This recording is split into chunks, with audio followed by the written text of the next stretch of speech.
Milton Friedman was once introduced similarly, and he said he's the kind of person. Microphone. He's the kind of person who gets applause before he speaks and silence afterwards. But in fact, just to say a word or so about this panel, one of the big issues in organizing a panel like this is to decide the order in which people speak. And when we arrived here today, it was unclear on what kind of reason could one apply to the difficult task of figuring out which order we would speak in. But it was all settled, pretty much settled, when Jonathan said, well, we are going to use Danny Werfel's performance measure, which is that this panel will succeed if, at its end, at least half the audience is still awake.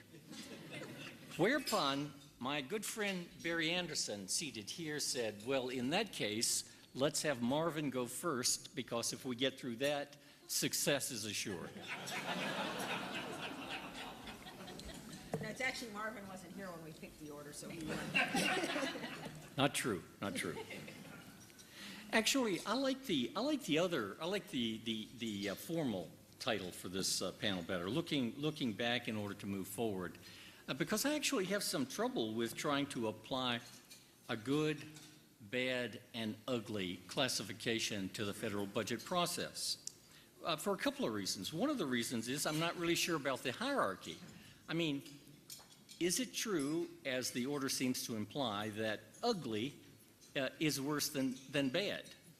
I mean, because there are many parts of the budget process that I would say are so ugly that they ought to be rated PG or higher, but they're not necessarily bad. Some of them are effective, and so for me, I'm not sure I can make that hierarchy, that classification fit, but I'm sure others on this panel will do a better job of that.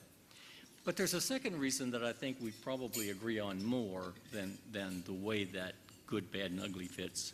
And that's the question of how you actually judge a budget process. How do you determine whether or not it's a good one or a bad one? And I think the answer is that you have to judge it as a whole rather than by the individual parts. You could have, in fact, it seems to me many budget processes are better than the sum of their parts.